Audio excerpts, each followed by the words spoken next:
안녕하십니까. 소통대통령 지광입니다. 중요한 건 우리가 삶을 도모하면서 여러 가지 문제가 돈발됩니다. 이런 문제 저런 문제. 문제가 없는 날이 없죠. 문제가 끝난 날도 없습니다. 문제가 끝난 날은 우리가 성불하면 끝나겠죠.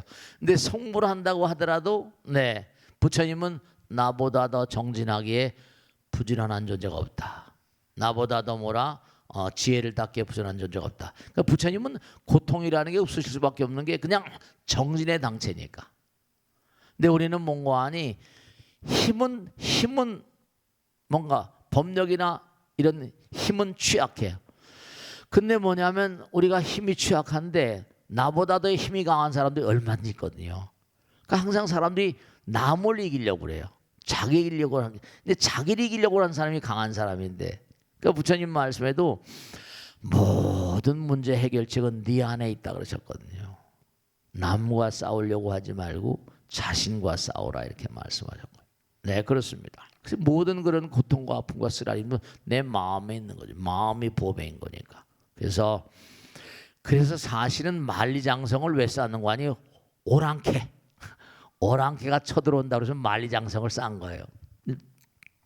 이 만리장성을 쌓아서 지금도 중국이 만리장성 덕분에 이 관광객이 많이 쏟아져 들어온다고 하는데, 어쨌든 그런 득도 있지만 호가 오랑캐가 아니라 자기 아들이었다는 거예요. 그러니까 모든 그런 그 어려움은 문제 해결책이 밖에 있는 게 아니라 안에 있다. 나의 내부에 있다. 나의 마음 가운데 있다. 이런 생각을 잊지 마셔야 돼요. 그러니까 해결책도 다른 데 있는 게 아니라 기도 가운데 있습니다. 어려움 가운데 전부 다 자기 안에 있는 거예요. 그렇게 생각하시고 항상 기도하는 마음으로 살아가세요. 자, 질문 받겠습니다. 질문해 보세요. 네. 절에 가면 명부전이나 지장전에 계신 시황 중에 염라대왕은 머리에 경전을 이고 계신 경우가 많습니다. 머리에 이고 계신 경전이 어떤 경전인지 또 왜 이고 계신지 궁금합니다. 네, 명부전에 가면 실제로 금강경을 머리에 이고 계신 그런 저승의 시왕들이 계세요. 지장전이나 금강경이에요. 금강경.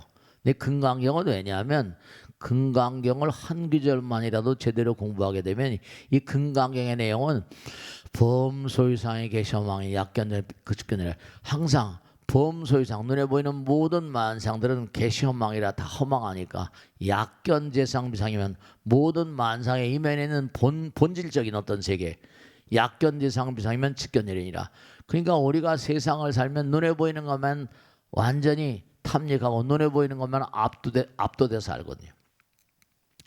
그 금강경의 내용은 거의 전체가 뭐냐면 이면의 세계, 영혼의 세계를 가르치는 내용들이에요. 그래서 이른바 사람이 이제 이 세상을 살다가 돌아가시면 49대 할 때도 금강경을 독송하고 합니다. 금강경이 중요한 내용인 건 분명해요. 소위경전이라고 해서 산 자나 죽은 자나 금강경을 열심히 공부해야 된다. 그런 내용이 나옵니다. 이 금강경을 왜 머리고 있을까? 왜냐하면 영혼들이 이 세상을 살면서 최소한 금강경 정도는 확실히 공부하고 그에 입각해서 삶을 도모해야 된다. 이런 얘기입니다. 그러니까 지장전이나 명부전에는 머리에 이고 있는 경전이 금강경이다 이런 걸 알아두시고, 그 다음에 이제 아까 말한 원로회인데 이른바 말하면 염라대왕은 딱 5번째 있어요. 그리고 양쪽에 배석을 한 거죠. 저승의 10대 왕이. 그래가지고 이제 이른바 말하면 순번 1357 해서 이쪽에 1357에 딱 반으로 갈려져 가지고, 그래서 이제 이른바 말하면 매주마다 한 번씩 제사를 지내는 거예요. 그게 49제입니다. 그리고 49제를 지내면서 또 하나 뭔가하니 이게 49일 다음에 1년상, 그 다음에 3년상 이래 가지고 이제 그분을 다 합치면 꼭 10분이 됐어요. 77이 49개 2분이죠. 그 다음에 9분이라 가운데 염라대왕이 있잖아요. 그래서 이른바 말하면 이 염라대왕은 또 이런 것도 있어요. 이게 중국으로 오면서 염라대왕이라고 이제 이렇게 번역을 했지만, 원래 인도에 지금 우리가 무슨 십여장구 대다라니 온만이 반면 육자대명 지느니 이 진원들은요 불교에서 중국에서는 이 진원들을 번역을 못해요. 왜냐하면 이 번역을 못하는 이유가 이른바 중국에는 불교가 들어온 거잖아요. 들어온 거니까 허공에 있는 무량한 어떤 신장들의 명호랄까? 뭔가 그들이 종교성에서 인도인들이 뛰어났으니까요. 왜 그런 거 아니? 공자님도 그랬거든요. 내가 산 자들의 세상도 모르는데 어떻게 죽은 자들의 세상을 아냐? 이렇게 얘기하신 거예요. 그러니까 이른바 말하면 신묘장구대라 모든 진원은 번역이 불가능합니다. 그 왜냐하면 전부 다 인도 말이고 인도의 신들이에요. 인도의 신들의 이름입니다. 그래서 염라대왕도 야마라자 이른바 말하면 고대 인도 신화에 따르면 이른바 염라대왕은 최초의 인간 아까 말씀드렸죠. 그렇게 얘기하는 거예요. 그래서 최초의 인간이다 보니까 가장 먼저 죽게 됐고 가장 먼저 죽은 다음에 사후세계에서 가장 먼저 죽었으니까 저 세상의 왕이 돼가지고 이승을 등진 영혼들이 그러니까 이승에 오는 그 인간들은 하늘나라에서 귀양 오는 친구도 있고 또 하나는 뭐라 지옥하게 축생에서 올라오는 친구 있고 여기서 죽어서 여기 태어난 그런 사람도 있고 그래가지고 이들을 판단하는 그런 판단하는 심판관의 가운데 있는 주존들이 염라대왕 쫙 해서 1번이고 쫙 해서 10명이 나눠져 있기 때문에 77이 49에다가 그 다음에 뭐 1년상 3년산 또 뭐 해가지고 제사 지내는 거에서 10분이 계시다고 그러는데 그래서 이제 이게 다른 게 아니라 명부전 지장들에 있는 그분들이 금강경을 이고 있고 이 명부의 10대 왕 같은 것들이 저승에 있는 그런 재판관들 저승에 가면 확실히 이승에 살던 걸 문초하는 그런 존재가 있는 게 분명합니다. 아시겠죠? 다음 줄 받겠습니다. 네. 스님, 불교에는 84,000 경전들이 있는데요. 부처님께서는 그 수많은 경전들을 어떤 기준을 가지고 설법하셨는지 궁금합니다. 이게 이제 84,000 대장경이요. 저는 처음에 이제 불교 공부를 할 때 항상 성경을 보다 보니까 84,000 대장경을 처음 딱 맞닥뜨릴 때 압도가 되고 야 이걸 언제나 다 공부하나. 참선도 중요하고 한데 이걸 언제 어떻게 하란 말인가. 우선 성경을 보던 입장에서 불경을 보니까 압도가 돼가지고 입이 딱 다물어지고 그냥 멍멍한 적이 있었어요. 그래서 저는 중이 됐으니까 좀 공부를 해야 되겠다 싶어서 이제 하나하나 하다 보니까 이게 이렇게 돼 있어요. 58교라 다섯 단계가 있고 8교, 5단계 시간적인 배열이라고 한다면 그 다음에 8교라는 건 화의 이른바 말하면 화의사교, 화법사교 그래가지고 이른바 네 부분으로 또 분류가 돼요. 그래서 어떻게 되는 거 아니? 시간으로 분류해 보면 부처님께서 딱 깨닫자마자 정말로 황홀했을 거 아니에요. 깨달음 세계 부처님 세계를 딱 들어가 보니까 이 광활한 우주가 한눈에 다 들어오는데 장엄한 우주밖에 우리가 눈으로 보는 세계가 아니에요. 뛰어넘은 세계를 보니까 너무나 황홀하고 그래서 우주를 읊어댄 내용이 화엄경입니다. 그래서 이게 딱 깨달음을 얻으신 다음에 37이 21일간 그냥 이 우주의 전모에 대해서 제가 화엄경을 참 좋아하지만 이 우주의 전모에 대해서 쫙 말씀하신 거예요. 그래서 제가 언젠가도 이 과거에 한 10년 전쯤인가 이 법고 대통한 지가 한 10년 가까이 됐을 거예요. 10년 전쯤에 처음에 화엄경을 강했습니다. 그게 법고 대통령 오래전에 나온 거예요. 화엄경을 한번 쫙 일벌한 적이 있어요. 그 처음에 21일간 그 설법하신 게 그러니까 일반 대중이 아니에요. 무슨 뭐 그 당시에 신도들이 있었던 거 아닙니까? 제자들이 있었던 거 아닙니까? 우주에 있는 무량한 대천중들, 우주에 있는 무량한 불보살들, 신장들을 향해서 설하신 내용이 화엄시. 그때 설한 시간이 화엄시라고 불러요. 그 다음에 이제 뭐냐면 처음엔 딱 깨닫고 나신 다음에 그냥 열반에 드시려고 그랬잖아요. 도저히 이걸 보통 중생들에게 얘기하면 알아듣지 못해서 오해를 하게 되고 이게 오히려 오해를 하게 되면 죄를 짓게 되겠다 싶어서 그냥 열반에 드시려고 그랬다는 거 아니에요. 근데 이제 범천왕, 대범천왕, 사천왕 등 해가지고 막 와서 범천권청이라고 그러죠. 무량한 겁을 두고 드디어 깨달으셨는데 열반을 내신 우리 중생들은 어쩌란 말입니까? 막 이렇게 된 거예요. 그러니까 부처님께서 가만히 중생세를 살펴보니까 물론 어리석은 자들 있지만 얘기하면 뭐라 알아들을 만한 자도 있더라 이런 얘기를 하십니다. 그래서 이제 드디어 법문을 설하시려고 결심을 하시고 중생 제도를 이제 하려고 하시니까 어땠어요? 어느 나라에 태어날 것인가? 사바세계 온 나라. 그 다음에 어느 종족에 태어나실 것인가? 어느 엄마 아버지를 만날 것인가? 때는 되었는가? 뭐 등등의 이제 조사를 합니다. 그러니까 부처님 같으신 분은 워낙이 완전 깨달으신 분이니까 내려오지 않으셔도 되잖아요. 근데 내려오실 경우에는 자기가 마음먹은 대로 골라서 부처님 법문을 펼치기 긍정적인 상황하에 이제 태어나시길 원하셨던 거예요. 그리고 원생이라고 그런다 그랬죠, 그죠? 중생들은 아무나 끼워주는 대로 들어가야 돼. 중생 아무데나 아니라 인연 따라서. 근데 부처님은 원력이니까 원력생이고 우리는 업력생이라고 그래요.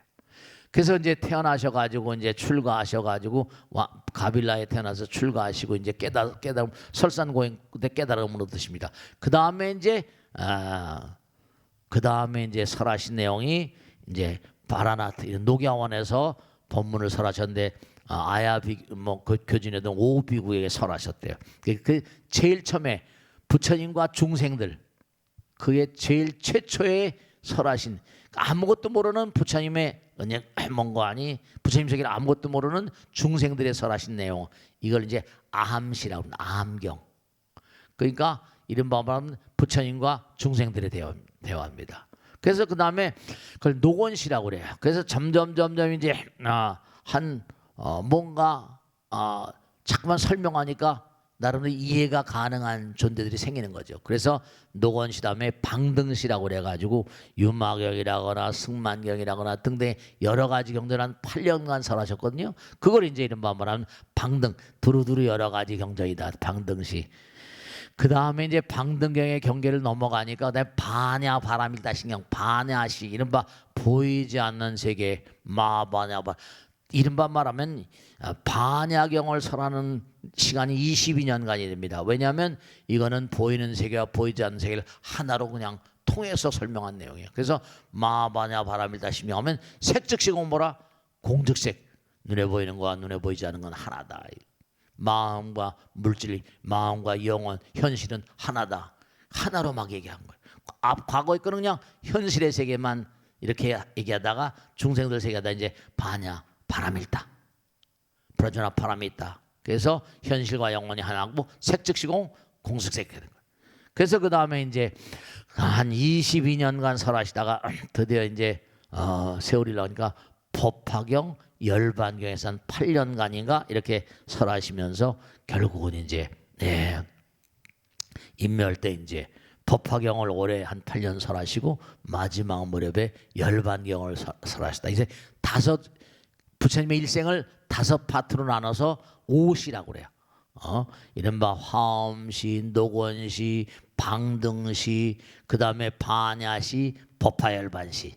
그 다음에 이걸 5시기별로 분류를 하면 5시고, 그 다음에 이걸 갖다 이제 파트별로 어떤 내용이냐. 이게 8교란데, 이른바 말하면 어떤 형식과 방법으로 4파트로 나눠서 그래서 하는 게 화의사교. 그 다음에 이제 4파트로 부처경을 나누는 겁니다. 그 다음엔 중생들이 근기가 달라요. 상근기, 중근기 여러 가지 근기겠죠. 성질과 능력에 이제 이른바 말하면 대응해서 그 사람에게 뭔가 해당되는 그 근기가 다르잖아요. 어떤 사람 공부를 많이 한 사람, 과거생이 많이 닦은 사람 있잖아요. 그걸 분류해 가지고 걸 화법 사교를 해가지고 이걸 화의 사교도 4파트예요. 화법 사교도 4파트입니다. 그래서 무슨 화의 사교는 돈견이 뭐 점견이 무슨 뭐 비밀견이 부정견이 해가지고 화의 사교라고 그러고, 화법 사교는 뭐라 소승이라거나 방등 반야라거나 무슨 이게 성문 연각들에 이제 이른바 말하면 보통 중생들, 그 다음에 성문 연각 이렇게 해가지고 그렇게 그런 내용들. 그 다음에 이제 또 뭐냐면 원교라고 그래서 모든 게 다 하나가 되고 하나로 통하는. 그래서 이렇게 4파트에서 58교 이걸 갖다가 부처님의 경전에 어떤 그런 어떤 분류라고 이렇게 말씀드릴 수 있어요. 아시겠죠? 그래서 좀 어려운 내용일지 모르겠는데 부처님의 경전은 다섯 파트, 다섯 시기 따른 분류. 그 다음에 이른바 방법에 따라서 수행 방법이라거나 그 다음에 그 사람의 근기에 따라서 58교로 분류한다. 그렇게 대충 이해하시면 되겠어요. 자, 질문 받겠습니다. 네. 무구정강 대다라경이 경주 불국사 석가탑에서 발견된 것으로 알고 있는데요. 부처님뿐만 아니라 탑을 조성할 때 복작물을 넣는지 이 점이 좀 궁금합니다. 네, 좋습니다. 고맙습니다. 무구정광 대다라니 이거 세계적으로 유명한 겁니다, 여러분들. 이 무구정광 대다라니가 발견되기 전에는 일본에서 발견된 게 있어요. 이게 백만 탑다라는 건데 이건 한 770년경. 그러니까 지금 무구정광 대다라니는 지금 추정컨대 김대성 불국사를 처음에 창건하는 그 대단히 훌륭하셨던 인물이죠. 석가탑 신라 경덕왕 때예요. 근데 일본에서 이게 발견되기 백만 탑다라니가 발견되기 전에는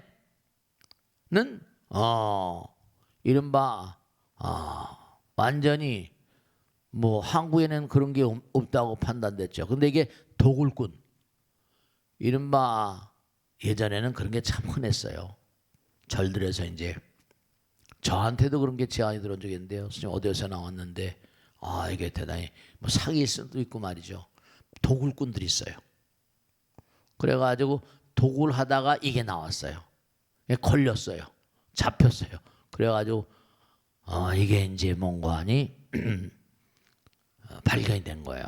근데 이게 750년대니까 일본 거보다 좀 더 빨라요. 그러니까 750년대 목판 인쇄로 된 건데 이게 이 폭은 한 뭐 8cm 정도 되는데 길이가 6m 정도 돼요. 국보입니다, 국보. 근데 무구정광 대다라니 이른바 말하면 이게 세계적인 어떤 보물 같은 건데 석가탑에서 이제 이게 나온 거예요.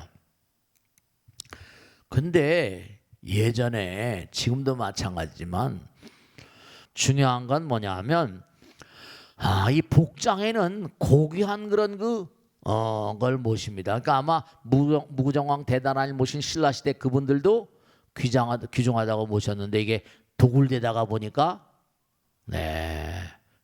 그래서 이제 도굴되다가 보니까 이게 발견이 된 거예요.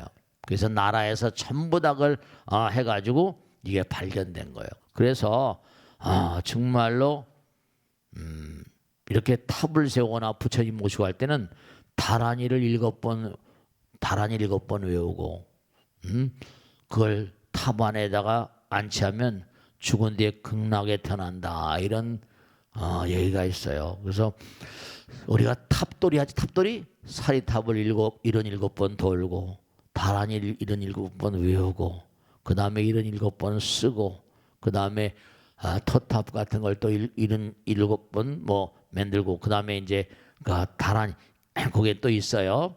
그래서 이제 토탑 같은 그 안에 또 모시는 게 있습니다.